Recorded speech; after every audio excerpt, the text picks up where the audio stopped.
할렐루야. 오늘도 우리를 이끄시고 오늘 도우시고 우리와 함께 하시는 하나님과 함께 승리하시는 여러분들 되시길 간절히 축복합니다. 아멘. 시편을 묵상합니다. 오늘 특별히 94편을 묵상을 하는데요. 이 94편은 여러분 보셔서 아시겠지만 그 특징 자체가 탄원한다, 하나님 앞에 고발한다 라고 하는 그런 내용을 담고 있습니다. 그래서 개인 탄원시라고 하는 그렇게 불리기도 합니다. 하나님, 즉 절대자에게 억울함과 불공평함과 사정 등을 아뢰고 있는 것이죠. 하소연하는 것이죠. 하소연하면서 하나님께 도와주시기를 간절히 바라고 있는 내용입니다. 이런 구조는 시편의 이 대표적인 구조 중에 하나인데요. 생각해 보는 것은 오늘 본문의 내용 중에서 있는 것처럼 사람들이 탄원하잖아요.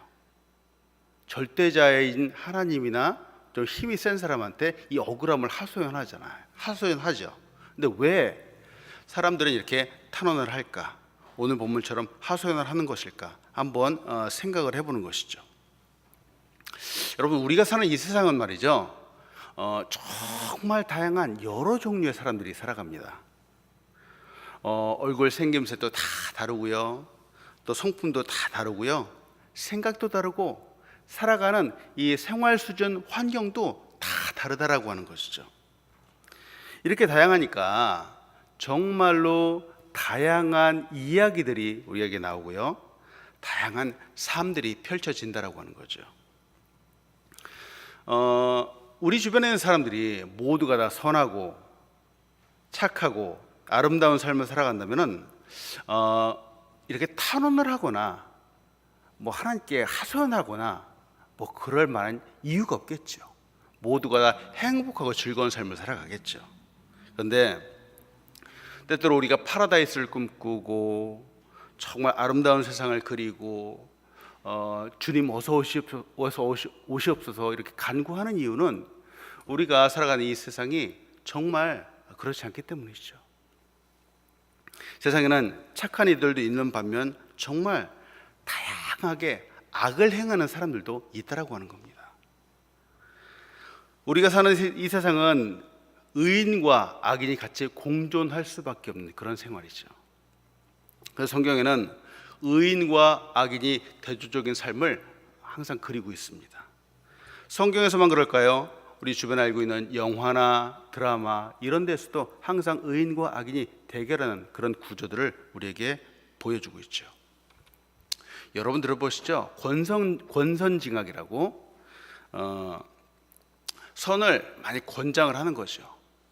반면 악을 징벌하는 것이죠. 사람들은 이것이 정말 정의이다라고 이렇게 살아가고 이것을 추구하려고 합니다. 항상 선은 약한 쪽에 있죠.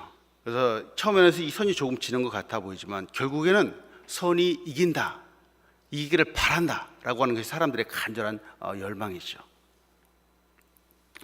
그래서 약하지만 선한 사람들에게 결국은 이겨서 통쾌함을 주기도 하고 힘과 용기를 주기도 합니다. 그런데 큰 문제는 영화나 드라마 같은 데서는 정말 선이 이기는 모습들이 우리에게 통쾌함으로 보여지는데 우리 실제 삶에서는 어떨까라는 것이죠. 실제 삶에는 전혀 다른 스토리가 전개되기도 합니다. 의인들이 억울함을 당하고 특히 애매의 고난을 당하고 착취를 당하기도 한다는 것이죠. 그런 억울함이 금방 끝나지 않을 때가 너무나도 많다라고 하는 거죠. 그래서 사람들이 탄원을 하죠. 그래서 사람들이 하소연을 하는 것이죠. 이렇게 우리가 탄원할 때 과연 누구에게 이 탄원을 하고 누구에게 이 억울함을 호소해야 되는가? 이 도움을 청할 수 있는 분이 누구인가? 이것을 바르게 아는 것이 참 지혜라고 하는 것이죠. 오늘도 하나님, 우리에게 정말 참 도움을 주시고 우리의 모든 것을 아시는 하나님께 간구하시고 도움을 청하시고 은혜를 받는 여러분들 되시길 간절히 축복합니다. 오늘 본문을 통해서 함께 나누고 싶은 첫 번째는 우리가 믿고 의지하는 하나님은 복수하시는 분이라는 것이죠. 복수하신다. 우리는 하나님께서 또한 하시는 일이 무엇인지 잘 알아야 하죠. 오늘 본 말씀인 시편 94편 1절로 7절은 우리에게 이렇게 말합니다. 여호와여 복수하시는 하나님이여, 복수하시는 하나님이여, 빛을 비추어 주소서. 세계를 심판하시는 주여, 일어나사 교만한 자들에게 마땅한 벌을 주소서. 여호와여 악인이 언제까지 개가를 부르리까? 그들이 마구짓거리며 오만하게 떠들며 죄악을 행하는 자들이 다 자만하나이다. 여호와여 그들이 주의 백성을 짓밟으며 주의 소유를 곤고하게 하며 과부와 나그네를 죽이며 고아들을 살해하며 말하기를 여호와가 보지 못하며 야곱의 하나님이 알아차리지 못하리라 하나이다. 참 기가 막히잖아요. 오늘 본문인 이 시편 94편에서는 하나님에 대해서 이렇게 말하죠. 1절에 복수하시는 분이라는 거예요. 복수하시는 분. 그것도 강조하기 위해서 두 번이나 반복해서 하나님에 대해서 말하고 있다는 것이죠. 하나님이 이토록 복수하신다라고 하는 사실을 강조하면서 강력하게 말하는 이유가 무엇일까 생각해 보지 않을 수 없는 것이죠. 여러분, 우리는 이 복수라고 하는 이 단어를 생각할 때 말이죠, 복수는 사실은 합법적인 단어가 아닙니다. 이 정상적인 법적인 절차로는 할 수 없는 그런 상황에서 행해지는 어떤 심판의 방법이라고 하는 것이죠. 왜 우리 사람들도 간혹 가다가 내가 꼭 복수할 거야 이렇게 말하는 사람들이 있잖아요. 언제 이런 표현들을 사람들이 사용하는가라는 거죠. 언제 내가 복수할 거다라는 이런 표현들을 사용하는 거죠. 즉 법이 이 억울함을 제대로 해결하지 못할 때 바로 이런 단어를 사용한다는 거죠. 법이 그 죄의 값을 치르지 못하기 때문에 법의 한계에서 벗어나서 그 문제를 해결하겠다라고 하는 이 강한 의지의 표현이라고 하는 겁니다. 그런데 오늘 본문을 보니까 하나님께서 복수하신다라는 거죠. 하나님께서. 개역 한글에서는 보수하신다라고 하는 표현이 나오는데요, 이 표현은 오직 시편에만 등장을 합니다. 시편의 저자는 강한 의지의 표현을 지금 하나님께 부탁하고 있는 것이죠. 왜 그럴까?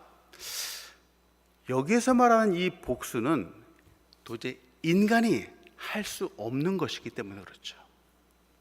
노력과 법으로 해결할 수 없는 것이기 때문에 그렇죠. 인간이 도저히 해결할 수 없는 것이 무엇일까?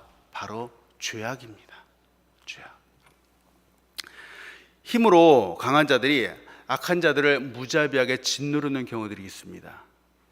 인간은 아무리 발버둥을 쳐도 이 죄의 문제를 해결할 수가 없습니다. 사회적인 죄악이건 개인의 죄악이건 그 어떤 죄악이건 우리 인간은 해결할 수가 없는 것이죠. 더군다나 오늘 시편에 등장하는 이 악인들의 모습이 그렇잖아요. 2절에서도 교만한 자라고 하는 사람들이 등장을 하고요, 3절에서도 악인이라고 또 나오고요, 또 4절에서는 죄악을 행하는 자들이 나옵니다. 성경에 등장하는 이 사람들, 교만한 자이건 악인이건 죄악을 행하는 자의 특징은 모두가 다 같이 선하고 약한 사람들을 힘들게 하는 사람이라는 것이죠. 괴롭히고 때때로는 목숨을 위협하기도 하고, 더군다나 하나님을 알려고 하지 않는 사람들. 세상에도 그렇지만 성경에도 이 의인과 악인의 대결 구조들이 항상 펼쳐지고 있다고 하는 겁니다. 권선징악이라고 하고, 권선징악, 악인은 마땅히 그 죄악 가운데서 멸망하고 사라지고 악이 떠나가야 하는데, 아까도 말씀드렸지만 여러분 어떤가요? 악은 그렇게 쉽게 사라지지 않습니다. 사람들이 악에서 쉽게 돌이키는 경우들이 그렇게 많지 않다라고 하는 거죠. 악이 얼마나 강한지 우리는 너무나도 잘 알고 있다는 거죠. 바로 여기에 발을 한쪽 담그잖아요. 발을 빼기 얼마나 어려운지 모르죠. 우리는 우리의 힘으로 원수를 갚아보려고 합니다. 복수해보려고 하죠. 악을 이겨보려고 하죠. 그렇지만 하면 할수록 더더욱 깊은 악 속으로 빠져들어가게 되는 경우들이 너무나도 많다라고 하는 거죠. 시편의 기자가 이 부분을 알았을까요? 하나님을 부를 때 복수하시는 하나님입니다. 하나님께 이 복수를 맡기고 있는 것이죠. 여기서 정말 중요한 것은 이것이죠. 복수는 하나님의 것이라는 겁니다. 여러분, 복수는 하나님의 것이다 라는 이 사실을 여러분 꼭 붙잡으시기 바랍니다. 그분의 복수하심을 간구하면서 기다리는 것, 바로 이것이 우리가 해야 할 일이고 이것이 바로 우리가 가질 수 가장 큰 지혜라고 하는 것이죠. 신명기 32장 35절은 이렇게 말합니다. 그들이 실족할 그때에 내가 보복하리라. 그들의 환난 날이 가까우리니 그들에게 닥칠 그 일이 속히 오리로다. 하나님께서 이 모든 상황들을 보고 계시다가 정말로 원수를 갚으시는 능력을 행하시는 분이 바로 우리 하나님이라고 하는 것이죠. 또 에스겔서 25장 17절은 이렇게 말합니다. 분노의 책벌로 내 원수를 그들에게 크게 갚으리라. 내가 그들에게 원수를 갚은즉 내가 여호와인 줄 그들이 알리라 하시니라. 여기서 이 에스겔서 25장에서 말하는 이 원수라고 하는 사람들은 바로 블레셋 사람들을 말합니다. 성경에 보니까 말이죠, 곳곳에 하나님의 중요한 성품 중에 하나가 바로 원수를 갚으시는 하나님이다 라는 사실을 강조하고 있다고 하는 겁니다. 복수하시는 하나님이 바로 성경의 곳곳에 등장을 하죠. 그래서 우리가 여기에서 알아야 되는 것은 이렇게 복수하시는 하나님이 계시는데, 근데 이 복수하시는 방법이 우리가 생각하고 있는 방법과 전혀 다를 경우가 너무나도 많다고 하는 겁니다. 인간적인 복수는 그 방법 자체가 너무나도 개인적이고 정말 인간적이고 감정적인 방법에 치우칠 경우들이 너무나도 많죠. 그러나 하나님의 복수의 방법은 우리의 생각과 전혀 다르다라고 하는 거죠. 먼저 하나님 복수는 가장 공의롭다라고 하는 겁니다. 하나님은 감정적으로 일을 처리하시는 분이 아니죠. 하나님이 복수하신다, 하나님이 무슨 일을 처리하신다라고 할 때는 그 모든 기준이 공의롭게 행하신다라고 하는 거죠. 사소한 감정에 매여서 단지 원한을 갚는다 이런 정도로 하나님이 끝내시는 것이 아니라는 거죠. 우리는 사람들은 그렇잖아요. 억울하거나 상황이 여의치 않으면 흥분하고 감정적으로 일을 처리하는 경우들이 너무 많죠. 그러나 우리 하나님은 절대로 그렇지 않으시죠. 그래서 우리 하나님을 공의로운 하나님이다 이렇게 부르는 거죠. 때문에 우리의 억울한 일들을 하나님께 맡겨드릴 때 하나님이 가장 바르게 공의롭게 하나님의 방법대로 처리해 주신다는 것을 믿으시기 바랍니다. 또는 하나님의 복수는 말이죠, 조금 이상한데 하나님의 복수의 방법은 자신을 희생하는 방법으로 복수하신다라고 하는 거예요. 이상하잖아요. 근데 원수를 갚으시는데 그 방법이 자신을 희생하는 방법으로 하신다라고 하는 거예요. 베드로전서 2장 22절로부터 25절은 예수님에 대해서 이렇게 말하죠. 그는 범죄하지 아니하시고 그의 입에 거짓도 없으시며 욕을 당하시되 맞대어 욕하지 아니하시고 고난을 당하시되 위협하지 아니하시고 오직 공의로 심판하시는 이에게 부탁하시어 친히 나무에 달려 그 몸으로 우리의 죄를 담당하셨으니 이는 우리로 죄로 대하여 죽고 의에 대하여 살게 하려 하심이라. 그가 채찍에 맞음으로 너희는 나음을 얻었나니 너희가 전에는 양과 같이 길을 잃었더니 이제는 너희 영혼의 목자와 감독 되신 이에게 돌아왔느니라. 예수님에 대한 모습을 말하는데요, 이 하나님의 방법이 인간으로서는 이해되지 않는 방법이죠. 하나님은 전능하신 분인데 이상하게 그의 능력을 말이죠, 이 하나님의 능력을 지금 현재는 인간적인 방법처럼 복수하시는데 그렇게 사용하지 않으신다라고 하는 거예요. 오히려 십자가에 죽으시는데 그 하나님의 능력을 사용하신다라고 하는 거죠. 오히려 자신이 죽으심으로 우리가 죄에 대하여 오히려 죽고 의에 대해서 살도록 우리를 이끄신다라고 하는 거죠. 오히려 채찍에 맞으시기 위해서 그 능력을 사용하신다라고 하는 거죠. 보세요. 하나님이 이렇게 자신을 희생하는 방법으로 원수를 복수하시고 또 공의로 그렇게 복수를 하시는데 이때 우리는 어떻게 해야 될까? 우리 사람인 우리는 과연 어떻게 반응을 해야 될까? 우리는 하나님께 간구하고 하나님의 얼굴을 구하고 우리의 힘과 능력을 쓰지 않는 것이죠. 오히려 우리는 가만히 있는 것이죠. 전적으로 하나님을 의지하는 것, 바로 이것이 우리 인간이 해야 될 일이라는 것이죠. 로마서 12장 17절로 19절은 우리에게 이렇게 말하죠. 아무에게도 악을 악으로 갚지 말고 모든 사람 앞에서 선한 일을 도모하라.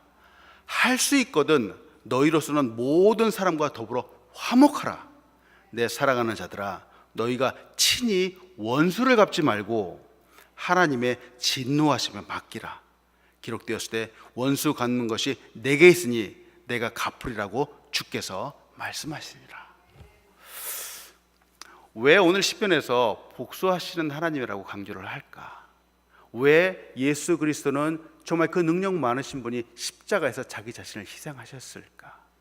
그리고 왜 하나님은 말씀을 통해서 우리가 친히 원수를 갚지 말라라고 말씀하셨을까?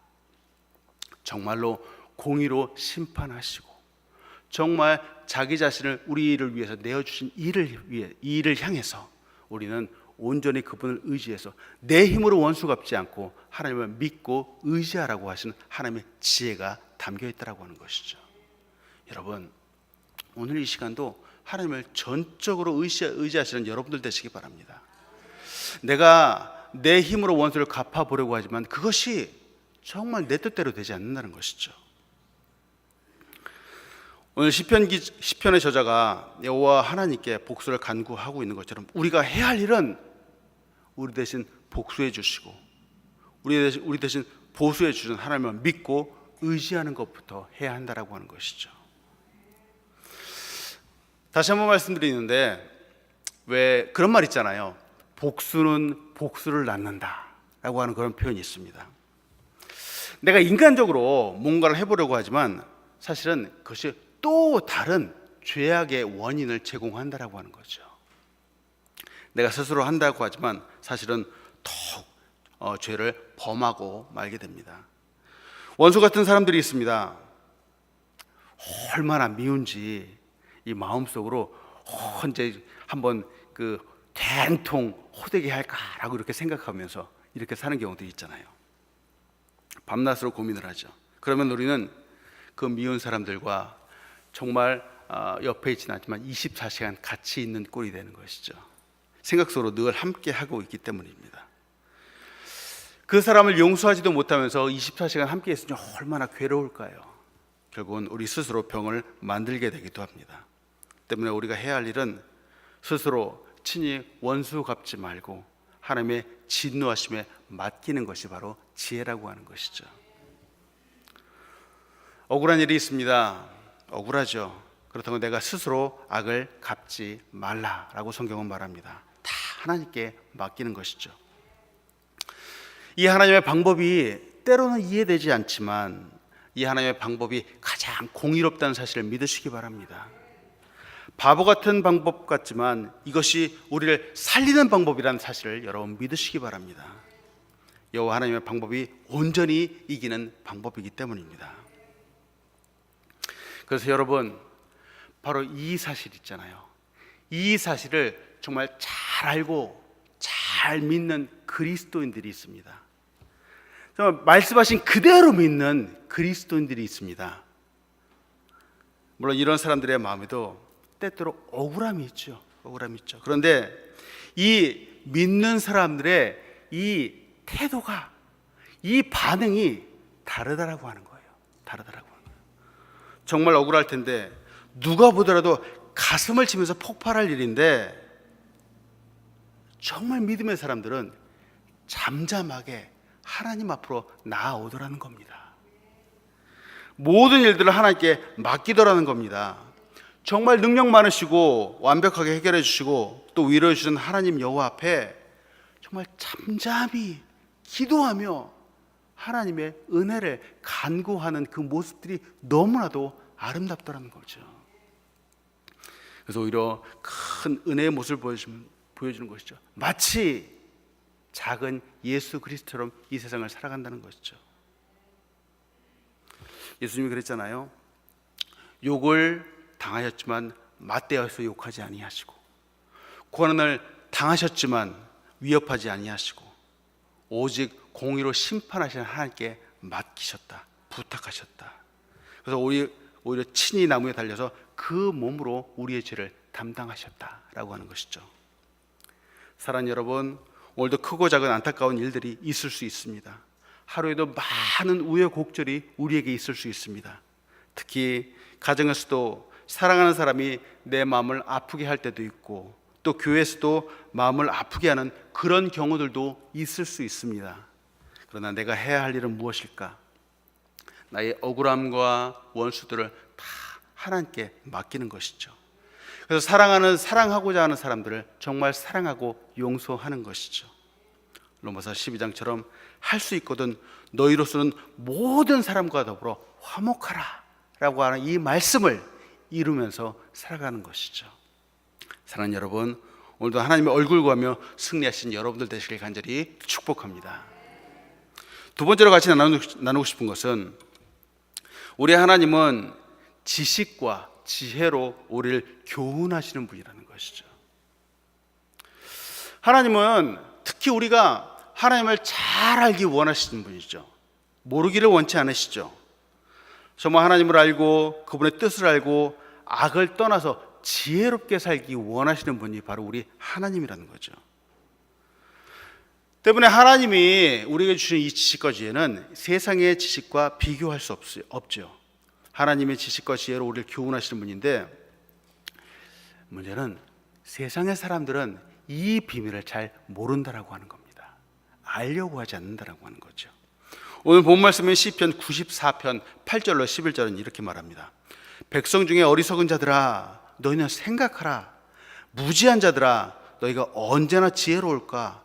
귀를 기울이신 이가 듣지 아니하시랴. 눈을 만드신 이가 보지 아니하시랴. 뭇 백성을 징벌하시려니 곧 지식으로 사람을 교훈하시는 이가 징벌하지 아니하시랴. 여호와께서는 사람의 생각이 허무함을 아시느니라. 여러분, 서두에서도 말씀드린 것처럼 이 세상은 선한 사람 의인과 악인이 같이 살고 있는 곳입니다. 같이 공존하는 것이죠. 그래서 힘없고 약한 사람은 하나님께 탄원하고 기도하고 간구하고 도움을 청할 수밖에 없죠. 생각해 보죠. 때문에 이 세상에서 정말 강한 사람은 누구일까 한번 생각해 봅니다. 정말 힘이 센 사람은 누구일까 한번 생각해 보는 거죠. 이 남자들은 힘이 세고 강한 사람들을 두려워하고 부러워하기 위해서 정말 그와 같이 되려고 노력하는 사람들도 있습니다. 자기가 힘이 좀 있잖아요. 남자들은 참 이 바보 같은데 어깨에 힘이 딱 들어가는 거예요. 이게 참 별거 아닌데도 말이죠. 근데 이렇게 힘이 센 사람들이 정말 강한 사람들일까 한번 생각해 보는 거죠. 아니라는 거죠. 인간적인 그 힘이 센 거는 아무것도 아니라는 거죠. 힘이 세고 강해서 끝까지 살아남는 게 아니라고 성경은 곳곳에서 말하고 있는 것이죠. 여러분, 근데 오히려 정말로 육체적으로는 힘이 없는 것 같은데 끝까지 살아남고 끝까지 견디고 승리하는 사람들이 너무나도 많다라고 하는 거죠. 이유가 무엇일까? 약한 사람들은 자기 자신이 강하지 않다는 것을 너무나도 잘 알고 있죠. 때문에 무엇인가를 의지하면서 살아간다는 거죠. 특히 우리 그리스도인들은, 약한 그리스도인들은 강한 능력의 하나님을 의지해서 결국은 승리하며 끝까지 살아남는다라고 하는 것이죠. 이것이 하나님이 오늘 우리에게 주신 지혜라고 하는 겁니다. 근데 강해 보이는 사람들은 자기가 조금 힘이 더 있고 조금 더 물질이 있고 조금 더 능력이 있다라고 하는 것 때문에 하나님을 절대로 의지하지 않으려고 한다라고 하는 거죠. 정말 그러다 큰 코 다치는 것이죠. 보세요. 그래서 제가 오늘 본 말씀을 묵상하다 보니까 여러분도 알고 있지만 오히려 연약함이 큰 축복이라는 사실입니다. 왜? 연약하기 때문에 하나님을 의지하게 된다는 거죠. 이 하나님을 의지하기 때문에 오히려 연약한 가운데서도 승리하며 하나님의 은혜를 받으며 이 세상을 잘 살아가더라는 겁니다. 이것이 진짜 지식이고 하나님이 우리에게 주신 진짜 지혜라는 사실을 여러분 믿으시기 바랍니다. 약하기 때문에 하나님을 의지하는 겁니다. 이것이 정말로 정말로 강한 사람이 되는 비결이라는 것이죠. 오늘 시편에서도 하나님께서 바로 이것을 말씀하고 계시는 거죠. 여러분, 포악한 사람들이 있습니다. 약한 사람들을 짓밟는 사람들이 있습니다. 죄악을 즐겨하는 사람들이 있습니다. 정말 이 사람들은 지혜가 없는 것이죠. 이 사람들은 하나님을 알지 못하기 때문에 무지한 사람들입니다. 이들이 아무리 죄를 짓고 아무리 포악해도, 이들이 아무리 힘을 쌓는다라고 해도 인간이라고 하는 한계를 벗어날 수 없다라고 하는 것이죠. 보세요. 하나님은 영원 전부터 계시며 지금도 살아계시며 앞으로도 영원토록 계실 분이라는 사실을 여러분 믿으시기 바랍니다. 인간은 아무리 힘이 세고 아무리 장수한다라고 해서 100년 남짓이잖아요. 인간은 100년밖에 살지 못하지만, 요새는 의학이 발달해서 100년, 옛날에는 7, 80이었지만, 그러나 우리 하나님은 영원하신 분이잖아요. 이 하나님을 믿고 의지하고 따른 사람들이 바로 진정으로 승리하는 사람들이라는 사실을 여러분 믿으시기 바랍니다. 때문에 하나님이 우리에게 교훈하시는 이 지혜는 바로 하나님을 의지하라고 하는 것이죠. 얼마 되지 않는 힘을 믿고 세상 사람들처럼, 이런 말하면 까불지 말라라고 하는 것이죠. 여러분, 과거에 바울 되기 전에 사울이 그랬습니다. 바울이 과거에 하나님을 잘 알지 못했을 때 아주 살기가 등등했죠. 그때 힘도 있었고 권력도 있었기 때문에 바로 그 힘과 권력을 가지고 그리스도인들을 잡아 죽이려고 얼마나 노력했는지 모릅니다. 그러다가 가는 중에 다메섹 도상에서 바로 빛으로 나타나신 예수 그리스도를 만나게 되었죠. 예수를 만나는 동시에 정말 자기가 아무것도 아니라는 사실을 깨닫게 된 것이죠. 이후부터는 이 사도 바울은 약한 사람으로 살아가기로 다짐을 했습니다. 하나님을 믿고 하나님을 의지해서 살아가기로 다짐을 했다라고 하는 것이죠. 그 부분이 바로 고린도후서 12장 9절로부터 10절에 이렇게 나오는 거예요. 나에게 이르시기를 내 은혜가 내게 족하도다. 이는 내 능력이 약한 데서 온전하여짐이라 하신지라. 그리고 도리어 크게 기뻐함으로 나의 여러 약한 것들에 대하여 자랑하리니 이는 그리스도의 능력이 내게 머물러 있게 하려 함이라. 그러므로 내가 그리스도를 위하여 약한 것들과 능력과 궁핍과 박해와 곤고를 기뻐하노니 이는 내가 약한 그때에 강함이라. 보세요. 사도 바울이 또 성경의 여러 믿음의 사람들이 강조하는 것이 내가 약한 그때가 바로 강함이라는 거예요. 내가 약할 때 하나님의 강함이 나타난다라고 하는 거죠. 그래서 이 세상이 줄 수 없는 가장 큰 승리를 맛보게 한다라고 하는 것이죠. 사랑하는 여러분, 언제나 하나님을 의지하여서 승리하신 여러분들 사실을 간절히 축복합니다. 그렇죠. 하나님을 모르는 사람들, 하나님을 알려고 하지 않는 사람들은 바보이죠.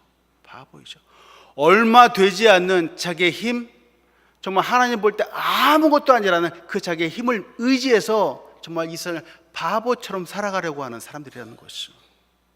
시편 14편 1절은 이렇게 말합니다. 어리석은 자들은 그 마음에 이르기를 하나님이 없다 하는도다. 그들은 부패하고 그 행실에 가증하니 선을 행하는 자가 없도다. 어리석은 사람들, 개역 한글에서는 이 사람들을 바보라고 말합니다. 이 바보는 하나님이 없다라고 하는 거죠. 하나님이 없다라고 생각하니까 약하고 가난하고 힘없는 사람들을 조롱하는 것이죠. 사랑하는 여러분, 하나님은 우리에게 참 진리와 참 지혜로 교훈하시는 분입니다. 때문에 우리는 이 하나님의 지식과 지혜를 얻는 사람, 정말 지혜로운 사람, 하나님을 의지해서 승리하는 사람들이라는 사실을 믿으시기 바랍니다. 그렇죠. 결국은 우리가 하나님을 믿고 의지하는 우리가 결국은 최후의 승리하는 사람들이 될 것입니다. 우리의 기도, 우리의 탄원, 우리의 모든 것들을 들으시고 도우시는 하나님이 바로 우리와 함께 하시기 때문입니다. 우리의 할 일은 말이죠, 우리의 해야 할 일은 이 교훈을 날마다 매 순간마다 듣고 깨닫고 묵상하는 것입니다. 그리고 이 말씀을 우리의 삶 가운데 나타내는 것이죠. 삶의 모든 순간순간마다 내 힘을 나타내는 것이 아니라 하나님의 말씀을 증거하는 것이죠. 하나님을 알지 못하는 바보 같은 사람들이 때로는 괴롭힌다고 해도 여러분 두려워하지 마시기 바랍니다. 우리를 위해 복수하신 하나님이 바로 우리의 하나님이 되시기 때문이시죠. 오늘도 이 하나님을 믿고 의지하여 승리하는 여러분들 되시길 간절히 축원합니다.